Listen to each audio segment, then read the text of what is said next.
Boa noite, irmão. Nós estamos dando início à nossa reunião de domingo à noite. Hoje é dia 12 de julho de 2020 e eu gostaria de convidar os irmãos antes para fechar os olhos. Vamos orar. Senhor Deus Pai, obrigado por essa semana que tivemos, por essa que está começando e rogamos tuas bênçãos, meu Pai, sobre as nossas vidas e especialmente agora quando meditarmos a tua palavra. Ajuda-nos a compreendê-la e viver de acordo com a tua vontade. Um andar digno da vocação que nós somos chamados. Em nome de Jesus Cristo. Amém. Irmãos, a mensagem dessa noite ela tem como título O andar digno da vossa vocação. Efésios 4, 1. Efésios capítulo 4, versículo 1. Nós lemos assim: Rogo-vos, pois, irmãos, eu, prisioneiro do Senhor Jesus Cristo, que andeis como é digno da vossa vocação. Ou como é digno da vocação com que fosse chamado. Esse pequeno versículo ele traz um apelo, ele nos chama à razão de uma vida na terra em completa harmonia com a nossa elevada posição da qual nós fazemos parte agora. O apóstolo Paulo nos chama a atenção para o fato de que agora, salvos em Jesus Cristo, nós temos uma posição e nós devemos andar de acordo com essa posição. Não devemos andar como qualquer um, porque agora nós somos filhos de Deus. O apóstolo Paulo ele fala assim: rogo-vos, pois. Essa palavrinha pois, ela nos chama a atenção para certas coisas que o apóstolo fala nos capítulos anteriores de Efésios 5. E o que ele nos fala ali serve de base para esse apelo. Ou seja, o apóstolo Paulo ele nos chama a atenção para tudo aquilo que nós conquistamos por meio da pessoa de Jesus Cristo. Então ele termina dizendo: por tudo isso que eu falei, agora eu rogo a vocês para que vocês andem de modo digno dessa vocação da qual vocês foram chamados. A posição que alcançamos em Jesus Cristo, e não apenas a posição que nós alcançamos, mas o destino eterno que nós temos, deve fazer com que nós andemos dessa vocação de maneira digna. Não é possível nós andarmos de maneira contrária à nova realidade que nós temos na pessoa de Jesus Cristo. Então, a posição que alcançamos em Cristo, primeiro que ela só foi possível por meio do próprio Senhor Jesus Cristo. Ela não se alcançou e não se alcança por méritos humanos. Por mais perfeito que fosse a nossa vida, ela não nos traz a oportunidade ou não nos dá a salvação. A posição dada ao crente, ela é dada em virtude do chamamento que o próprio Deus nos faz por meio da pessoa de Jesus Cristo. Essa posição, ela é uma dádiva. Essa posição, ela é uma dádiva e ela é inalterável, irrevogável. O apóstolo Paulo fala ali em Romanos capítulo 11, versículo 29, Romanos 11, 29, ele diz assim: porque os dons da vocação de Deus são irrevogáveis, não se altera, não se perde. A nossa posição agora é eterna. E o apelo de Paulo é para que nós andemos nessa posição, de maneira digna. É como filhos de um príncipe, os filhos de um rei, né? Os príncipes. Vamos pegar o exemplo aqui da família britânica, a Rainha Elizabeth. Os seus netos. A imprensa está sempre atrás deles. Tudo que eles falam, tudo que eles fazem, e eles cobram, a imprensa cobra, a sociedade cobra, uma posição digna de um príncipe, de um herdeiro da coroa real. Tanto é que um dos príncipes aí, dos dois netos lá, filhos da Diana, um deles aí, não lembro o nome, ele abriu mão, porque ele queria viver a vida comum, a vida de alguém comum, e não fosse cobrado por ser da família real. Mas nós, como crentes, nós temos a posição e nós devemos andar e viver de acordo com essa posição que nós alcançamos em Jesus Cristo. Os filhos de Deus precisam andar na vocação da qual foram chamados. Os príncipes, eles tinham regras, eles têm regras, né? Eles não podem fazer qualquer coisa, desde criança. Eles têm que andar de maneira que o protocolo britânico lá da família real pede. Eles não podem andar como uma criança de rua. Então eles são cobrados por causa disso. Nós, como crentes, nós temos um protocolo, sim, da maneira que nós devemos conduzir a nossa vida. Essa vocação, por si só, a vocação, já é uma razão suficiente para esse apelo. Mas o apóstolo Paulo, como eu disse anterior, ele nos dá algumas razões por que nós devemos andar de modo digno. E quando nós compreendemos essa vocação, nós não faremos como criança, que toda hora pergunta por que eu tenho que ser assim, por que eu devo me conduzir assim, por que eu tenho que me portar desse jeito. Não. Quando nós temos consciência disso, não há necessidade, nós conhecemos a nossa posição. E nós vamos andar de acordo com essa posição, a posição que Deus nos convocou a andar. Uma compreensão nítida disto e uma aceitação de tudo que envolve esse chamado é a base para a nossa vida cristã. Então, o que vem a ser esse chamado? Ou quais são as vocações da qual nós somos chamados? A lista começa no capítulo 1 de Efésios. Aqui no versículo 3 do capítulo 1, o apóstolo Paulo fala assim: Bendito o Deus e Pai de nosso Senhor Jesus Cristo, que nos tem abençoado com toda sorte de bênção espiritual nas regiões celestiais em Cristo. Aqui no versículo 3 do capítulo 1, o apóstolo Paulo nos mostra que essa vocação, ela é primeiramente espiritual. E ela está relacionada às coisas celestiais. O nosso andar, isto é, a nossa nova vida, para que seja digna, deve ser uma vida de ordem espiritual no plano celestial. Porque nós vislumbramos, nós olhamos para a eternidade, não para as coisas da terra. Nós vivemos aqui projetando a vida eterna, como nós vamos ver daqui a pouco, ao lado do Senhor Jesus Cristo. E só isso já deveria ser suficiente para que nós tenhamos um andar digno. Mas o apóstolo Paulo ele vai além disto. Essa vocação que o apóstolo Paulo fala aqui, e no versículo 3 diz que Deus nos tem abençoado com toda sorte de bênção celestial. Isso aqui é algo que uma vida moral, uma vida honesta não alcança. Não basta ser uma pessoa de boa moral, de uma vida honesta. Ela precisa confiar na pessoa de Jesus Cristo. Mesmo porque muita gente incrédula tem uma vida honesta, vive de maneira honesta, tem uma vida de boa moral. O crente ele vai além disso. Ser honesto e ter uma vida moralmente boa é um dever de qualquer um. Mas nós, como crentes, devemos superar isso. Devemos viver além disso. O crente ele vai além de ser uma pessoa honesta. Ele vai além de ter uma vida moral. O crente deve superar esse tipo de vida. O versículo 4 de capítulo 1 de Efésios diz: Assim como escolheu nele antes da fundação do mundo, para sermos santos e irrepreensíveis perante ele em seu amor. Aqui nós temos o gozo eterno do amor de Deus. Um amor sem limite para com os seus filhos. A nossa posição de filhos, por adoção, é dada por meio da pessoa de Jesus Cristo. Aliás, toda vez que você lê, especialmente o capítulo 1 de Efésios, fala muito disso. Toda vez que você lê termos de nos escolheu, nos predestinou, nos elegeu, você pode observar que vem sempre acompanhado da pessoa nele, em Cristo. Nunca é fora de Jesus Cristo. Nós não somos eleitos fora de Jesus Cristo. Em Cristo nós somos salvos. E isso se deu por conta do quê? Da sua própria vontade, do seu amor. Versículo 5 diz que ele nos predestinou para ele. Aqui para ele quem? Para Deus. Para a adoção dos filhos por meio de quem? De Jesus Cristo.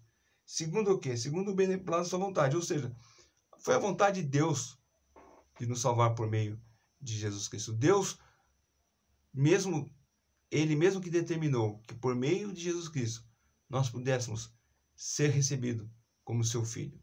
Essa elevada posição de filho que ele fala aqui, que fomos predestinados para a adoção de filhos, ser chamado filho de Deus, ser reconhecido como filho de Deus, essa posição é só dada ao homem. Anjos não têm essa posição.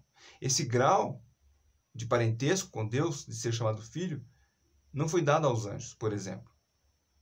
Os anjos não são considerados filhos de Deus. Mas todo aquele que recebe Cristo como Salvador, que foi aceito, conforme o versículo 6 aqui de Efésios 1 diz, foi aceito no amado.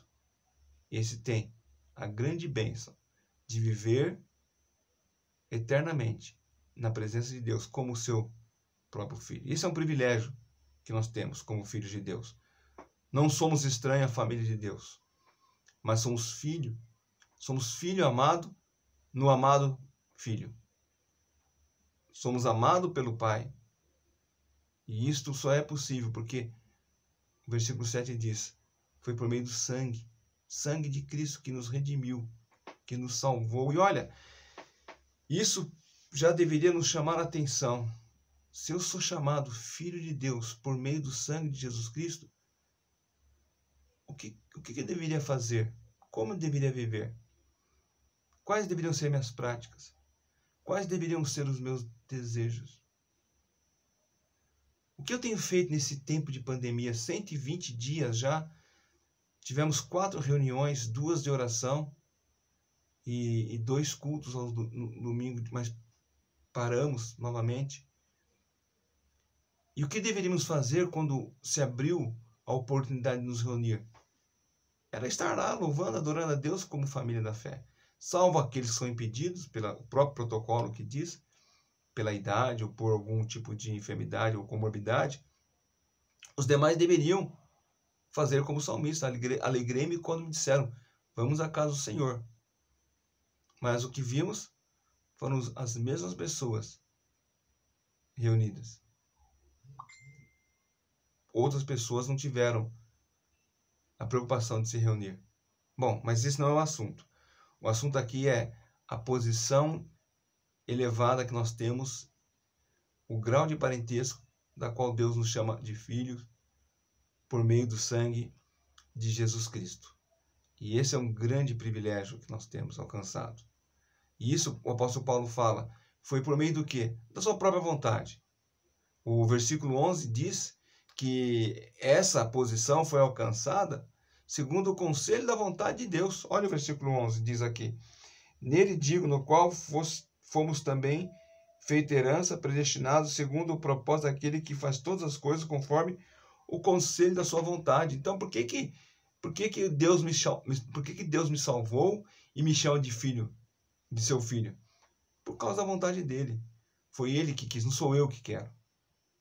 É lógico, eu quero, eu recebi a Cristo como Salvador, porque Deus assim determinou, mas não é apenas, eu quero ser filho de Deus. Mas você confessa Jesus Cristo como seu Salvador, você renega a vida que você tem agora para viver uma vida digna da vocação. Não precisa ser assim. Quem diz que é assim? Bom, a palavra de Deus diz que é assim. Então é segundo a vontade de Deus em Jesus Cristo que nós somos salvos, feitos filhos de Deus, herdeiros de Deus. E mais ainda, isso é dado não apenas como promessa, mas Deus nos sela com o Espírito Santo, fazendo-nos ter a garantia. Olha o versículo 13 e 14 de Efésios 1. Em quem também vós, depois que eu viste a palavra da verdade, o evangelho da vossa salvação, tende nele também crido, fosse selado com o Espírito Santo da promessa, o qual é o penhor da nossa herança até ao resgate da sua propriedade em louvor da sua glória. Então, nós fomos recebidos, quando ouvimos o evangelho, o apóstolo Paulo fala aqui, ouvimos o evangelho da salvação, cremos, então fomos selados como penhor. É como um cheque. Você pega um cheque, assina o valor, R$150, e entrega para a pessoa. Você não tem os R$150, mas você tem um cheque que está assinado, que garante que quando você for na boca do caixa, se o cheque tiver fundo, é óbvio, né? Você vai na boca do caixa e você recebe aquele valor. A pessoa pode dar o cheque hoje e você tem a opção de ir amanhã lá. Ou você pode ir na sexta-feira. Enquanto o cheque está com você, é a garantia. A hora que você for no caixa, você apresenta na boca do caixa, você recebe o valor. A não ser que você perde esse cheque, alguém te rouba e corre lá para sacar no teu lugar, o cheque não foi nominal, então alguém te roubou o cheque e levou. Ou você perdeu e não sustou o cheque, então você não tem mais o direito a ele, né? Mas a salvação é diferente, a salvação não se perde. Nós recebemos o penhor, aqui o Espírito Santo é a garantia, e o versículo aqui nos diz que seremos nossa herança até o resgate da propriedade, quando um dia então estaremos eternamente com o Senhor Jesus no céu. Uma compreensão clara disto, uma compreensão nítida, e aceitar de que tudo isso envolve o chamado, ela é a base da nossa vida cristã. Nós somos salvos no amado pelo sangue de Jesus Cristo, nós recebemos o selo do Espírito Santo, isso deveria nos motivar a uma vida piedosa. E agora, o que vem a ser esse chamado, então?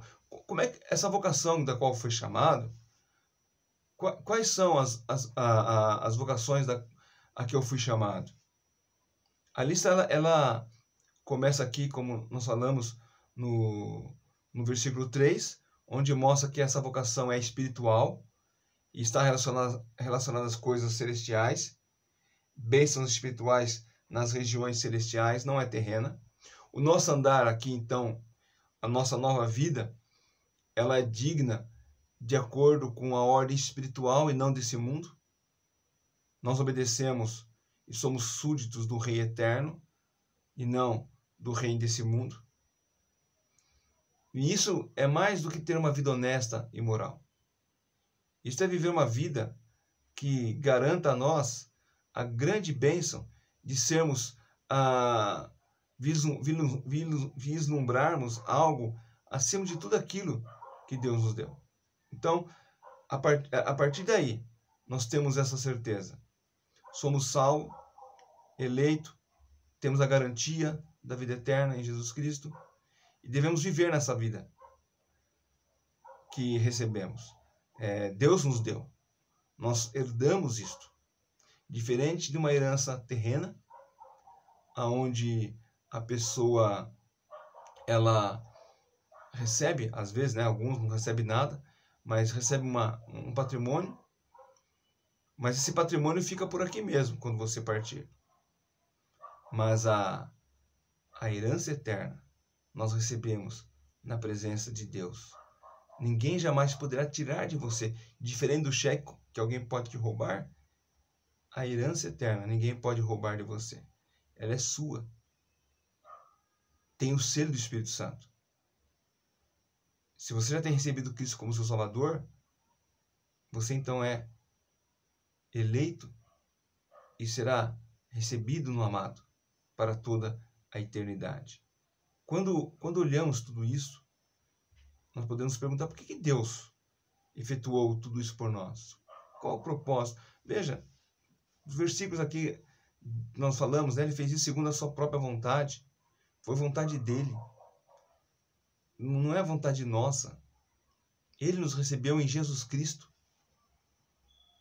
Se você é salvo já em Jesus Cristo, pense quando foi que você recebeu, ouviu o Evangelho e abraçou a fé em Jesus Cristo. Aonde você estava? O que você fazia da sua vida?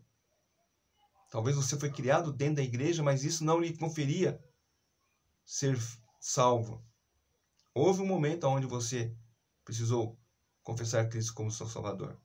Então, quando nós olhamos para tudo isso e perguntamos por que Deus efetuou tudo isso por mim? Por que Deus efetuou tudo isso por você?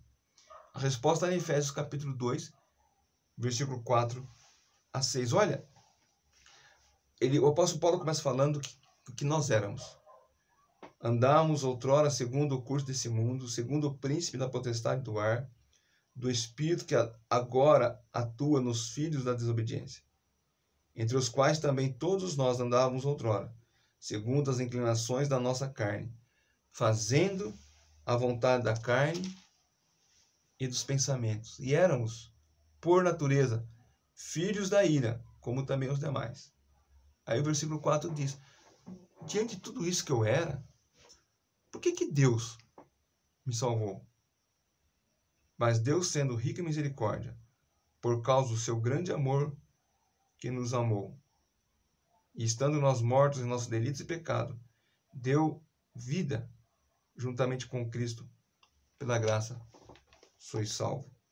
Então veja, nós merecíamos a punição, merecíamos o inferno, mas aqui diz que a misericórdia é não receber aquilo que merecíamos. Merecíamos o inferno, mas Deus, ao invés de nos dar o inferno, nos deu o céu por meio de Jesus Cristo. Deus, ele fez tudo isso movido pela sua grande misericórdia e pelo seu grande amor. Não havia lugar para qualquer mérito humano, e não há. Não apenas havia, como não há. O homem não tem como alcançar a posição mais elevada e de filho de Deus, se não for pelo próprio Senhor Jesus Cristo. Deus nos amou quando ainda estávamos espiritualmente mortos em nossos pecados. Além disso, ele não apenas nos salvou, ele poderia, e talvez nós ficaríamos felizes em saber que ele nos salvou e vamos para o céu. Que joia! Vamos viver a eternidade lá. Mas Deus não parou por aí. Ele não apenas nos salvou. Além disso, ele nos faz assentar nos lugares celestiais em Jesus Cristo. Ou seja, esse é o mesmo lugar onde Deus colocou o seu Filho Jesus Cristo, quando ele ressuscitou dos mortos. Essa posição, ela está acima, e Efésios, voltando no capítulo 1, versículo 20 e 21, ela nos fala, veja aí, essa posição está acima de todo principado, de poder, potestade, domínio, e de todo nome que se nomeia, não só nesse século, mas nos séculos vindouros. Percebe aqui a nossa elevada posição. Para o crente não existe posição mais elevada. Para o crente não existe lugar mais favorável do que as regiões celestiais ao lado de Jesus Cristo. A gente brinca, né? Nós vamos morrer, vamos para o céu, vou ter minha nuvenzinha ali, né? Eu vou ter minha nuvem ali. Não, você vai estar ao lado de Jesus Cristo. O propósito de Deus em tudo isto, e ele diz no capítulo 2, versículo 7, é mostrar nos séculos vindouros as abundantes riquezas da sua graça, pela benignidade para conosco em Jesus Cristo. Então, o propósito de Deus é isso, é mostrar para toda a eternidade a riqueza da sua graça. Percebe que tudo gira em torno de Jesus Cristo. Como eu falei no início. Eleição, predestinação, ser escolhido antes da fundação do mundo, está sempre baseado na pessoa de Jesus Cristo. Sermos agraciados por toda a eternidade com abundantes riquezas da graça de Deus, uma eternidade maravilhosa, uma posição admirável, uma vocação estupenda, ela, além de ser algo, como eu acabei de falar, usei a palavra estupenda, né? Algo maravilhoso, ela é para toda a eternidade, ela é infinita, para todo sempre, não é para um limite. Não é Deus falar, vou te salvar e você vai ser salvo por 1.200 anos, depois você vai ser apagado da história. Não. Para toda a eternidade. Nós estaremos nos lugares celestiais junto com a pessoa de Jesus Cristo. Muitas vezes nós somos convencidos que a nossa posição em Cristo ela é melhor. E quando contrastamos com aqueles que estão sem Cristo, de fato ela é melhor. Essa posição, e Efésios 2:12 nos fala isto, vamos novamente aqui em Efésios, capítulo 2, versículo 12, naquele tempo estavam sem Cristo, separados da comunidade de Israel, estranhos à aliança da promessa, não tendo esperança e sem Deus no mundo. essa atual posição agora com Cristo, olha só o que nós éramos separados de Deus. Estranho à aliança. Sem esperança. Mas agora em Jesus Cristo, nós temos esperança. Nós temos a certeza de que estaremos para sempre um dia com Ele. Pessoas sem Cristo, elas estão separadas da comunidade, estranhos, sem esperança. Mas os que estão em Cristo têm todas as garantias dadas pelo próprio Senhor Jesus Cristo, quando Ele morreu na cruz pelos nossos pecados. A posição daqueles sem Cristo, ela só se altera quando ele se posiciona ao lado de Cristo. O versículo 13 de Efésios 2 diz que éramos estranhos, agora somos conhecidos. Então, essa posição sem Cristo, ela pode ser alterada. Podemos passar a ser conhecidos. Olha o que Paulo fala. Éramos estranhos. Vamos ler o versículo 13 e também o versículo 19. Efésios 2,13. Mas agora em Cristo Jesus, vós que estáveis longe, fosse aproximado pelo sangue de Cristo. Então, o versículo 13 diz que nós estamos longe, agora fomos aproximados. E o versículo 19 que eu queria ver. Assim já não sois estrangeiro e peregrinos, mas concidadão do santo, sois da família de Deus. Veja, nós éramos estrangeiro, agora somos cidadão natural do reino de Deus. Pertencemos à família de Deus. Nós que não tínhamos a paz, agora temos paz. Nós que não éramos reconciliados, agora fomos reconciliados. No versículo 14, 15, 16, nós vemos tudo isso. A posição daqueles que estão em Cristo é esta. E nós devemos andar de um modo digno dessa posição. Efésios 2, ele descreve a vocação divina, segundo a qual todo crente deve viver.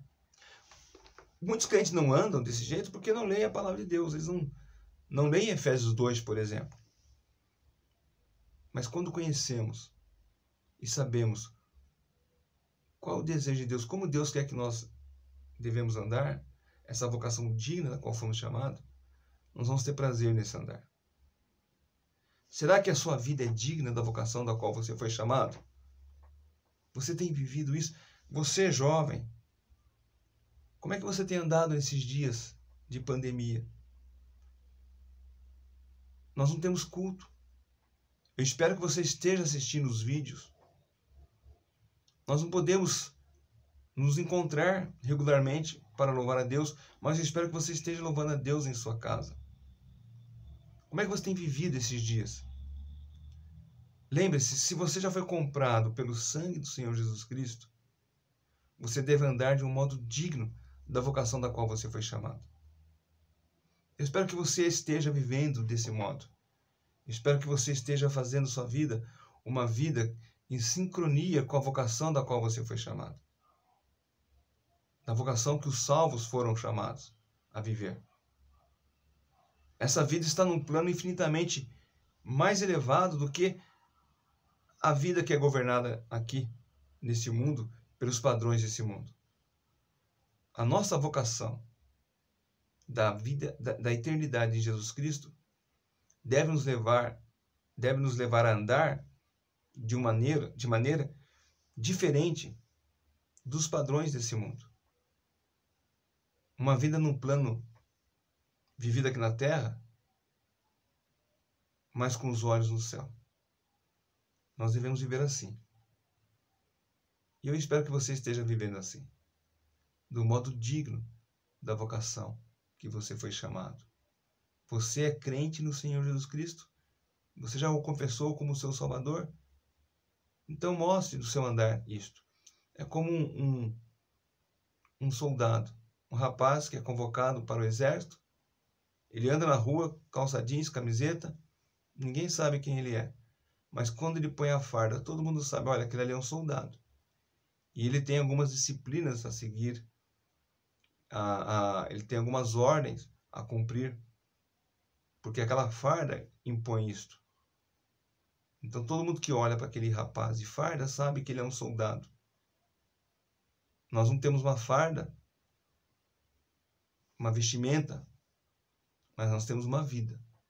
E é esta vida que nós devemos viver de modo digno da vocação da qual nós fomos chamados. Vamos orar? Senhor Deus Pai, obrigado, ó Senhor. Ajuda-nos a viver na vocação que o Senhor nos chamou a viver. Teu Santo Espírito possa nos ajudar, ó Pai, a compreender que a nossa vida na eternidade é infinitamente melhor do que a vida aqui na Terra. Como nós falamos, ó Deus, vivemos aqui nesse mundo com os olhos no céu, sabendo que na eternidade estaremos gozando da presença do Senhor Jesus Cristo. Abençoa a semana que começa, ó Pai. Possamos viver para a Tua glória. Pedimos esses favores em nome de Jesus. Amém.